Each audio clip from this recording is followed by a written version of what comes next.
Unified pensions విధానం యూపీఎస్ను వ్యతిరేకిస్తూ UPS, GPS, CPS వద్దు, పాత పెన్షన్ విధానం మాత్రమే అమలు చేయాలని కోరుతూ మంగళగిరి నగరంలోని అంబేద్కర్ సెంటర్ వద్ద ఆంధ్రప్రదేశ్ ఐక్య ఉపాధ్యాయ ఫెడరేషన్ యూటీఎఫ్ మంగళగిరి ప్రాంత శాఖల ఆధ్వర్యంలో నిరసన ప్రదర్శన నిర్వహించారు.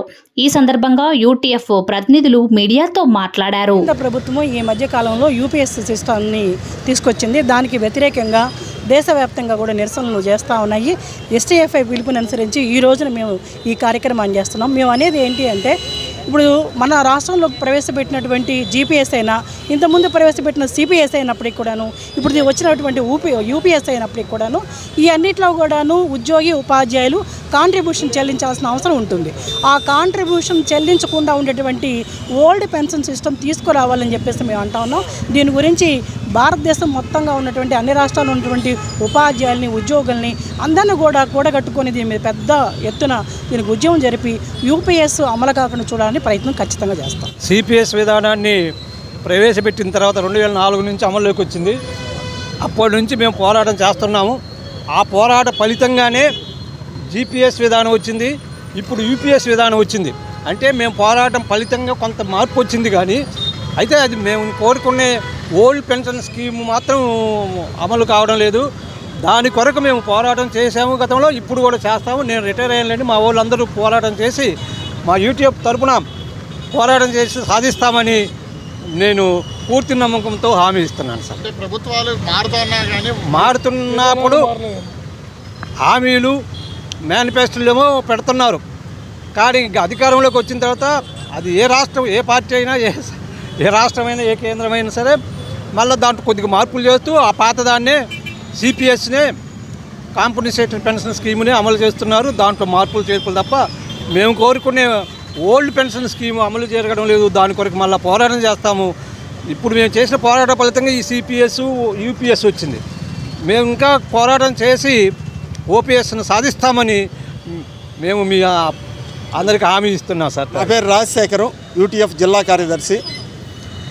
ఉద్యోగులు, ఉపాధ్యాయులు మొత్తం దేశంలో ఉన్నటువంటి వాళ్ళు కోరుకునేది ఏమిటి అని అంటే, ఓ 30-35 సంవత్సరాలు సర్వీస్ చేసిన తర్వాత, రిటైర్ అయిన తర్వాత ఏదో నెలకింత పెన్షన్ అనేది వస్తే ఆ పెన్షన్తో శేష జీవితం కొద్దిగా ప్రశాంతంగా గడుపుదాం అనేది వీళ్ళు కోరుకుంటారు. కానీ పాలకులు ఏం చేస్తున్నారంటే, వీళ్ళకి పెన్షన్ మాత్రం వీళ్ళకి ఇవ్వకుండా అధికారంలో ఉన్నవాళ్ళు కావచ్చు, ప్రతిపక్షంలో ఉన్నవాళ్ళు కావచ్చు, అన్ని ప్రభుత్వాలు, ప్రజాప్రతినిధులు వీళ్ళ వేతనాలు పెంచుకుంటున్నారు. వీళ్ళకి మాత్రం ఒకరోజు అధికారంలో ఉన్నా, 1 సంవత్సరం అధికారంలో ఉన్నా వీళ్ళకి పెన్షన్ అవసరం. జీవితం మొత్తం, సర్వీసు మొత్తం ఈ సమాజం కోసం ప్రభుత్వానికి ఊడిగం చేసినటువంటి ఉద్యోగులకు మాత్రం పెన్షన్ అవసరం లేదు అనేటటువంటి దీన్ని, ఇట్లాంటి చట్టాన్ని వీళ్ళు చేస్తున్నారు. ఇది ప్రజలందరూ కూడా అర్థం చేసుకోవాలి. ఎందుకనంటే, ప్రజా సేవ చేయటం కోసం వచ్చినటువంటి వాడు రాజకీయ నాయకుడు, ప్రజాప్రతినిధి.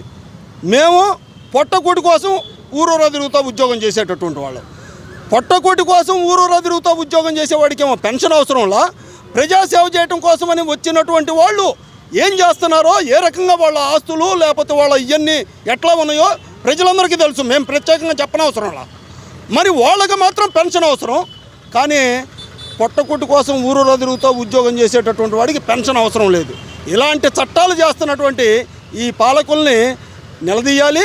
ప్రజలు కూడా ఇట్లాంటి విషయాలు కొద్దిగా అర్థం చేసుకోవాలని చెప్పేసి మీ ద్వారా మొత్తం ప్రజానీకానికి తెలియజేస్తా ఉన్నాం. మాకు జీతాలు లేవు కదా అని చెప్తున్నారు. ఉద్యోగుల కంటే ఈ రాష్ట్రంలో అత్యున్నత స్థాయి ఉద్యోగి అయినటువంటి కలెక్టర్ కంటే కూడా ఎమ్మెల్యేకే జీతం ఎక్కువ. అట్లాగే వాళ్ళకి వచ్చేటటువంటి పెన్షను ఒక పర్యాయము ఎమ్మెల్యేగా చేసి, రెండవ పర్యాయం ఎంపీగా చేస్తే ఎమ్మెల్యే పెన్షను వస్తుంది, ఎంపీ పెన్షను వస్తుంది. కానీ ఈయన ఐఏఎస్ చదివి కూడా జాయింట్ కలెక్టరు లేకపోతే secretary, principal secretary, chief secretary ఇన్ని చేసినా కానీ ఈయనకు వచ్చేది ఒకే పెన్షన్. కానీ వాళ్ళకి మాత్రం వాళ్ళు వచ్చిన ఉద్దేశం ఏంది, వాళ్ళ జనమందరికి చెప్పేది ఏంది, ప్రజా సేవ చేయటం కోసం వస్తున్నామని చెబుతారు. కానీ ప్రజాసేవ చేయటం కోసం వచ్చినటువంటి వాళ్ళకేమో ఎన్ని పెన్షన్లు అయినా కావాలి. పొట్టకూటి కోసం ఉద్యోగం చేసేటటువంటి వాడికి మాత్రం పెన్షన్ అవసరం లేదు. ఇలాంటి చట్టాలు చేస్తా ప్రజల్ని పక్కదారి పట్టేస్తా, మభ్యపెడతా ఇట్లాంటి ఆరోపణలన్నీ చేస్తూ ఉంటారు. వాస్తవంగా వాళ్ళు పెట్టేటటువంటి బడ్జెట్లో చాలా చాలా వాళ్ళ సౌకర్యాల కోసం ఉపయోగించేటటువంటి ఎన్ని, అట్లాగే ప్రజలకి నిజంగా ఉపయోగపడే ఎన్ని అనేది కనుక మనం పరిశీలన చేస్తే, అందుకే ఆంధ్రప్రదేశ్ ఐక్యోపాధ్యాయ ఫెడరేషన్గా ప్రతి బడ్జెట్ పెట్టిన తర్వాత బడ్జెట్ మీద మేమే ఒక రౌండ్ టేబుల్ కాన్ఫరెన్స్ పెడతా ఉంటాం. ఆ రౌండ్ టేబుల్లో అందరూ వచ్చి మాట్లాడుతూ ఉంటారు. అది బహిరంగంగా పెట్టం కాబట్టి అందరికీ పూర్తిగా తెలియదు, కానీ మేము మా కార్యకర్తల్ని ఎడ్యుకేట్ చేస్తూనే ఉంటాం. అది ఓకే. రద్దు చేయాలి CPS విధానాన్ని.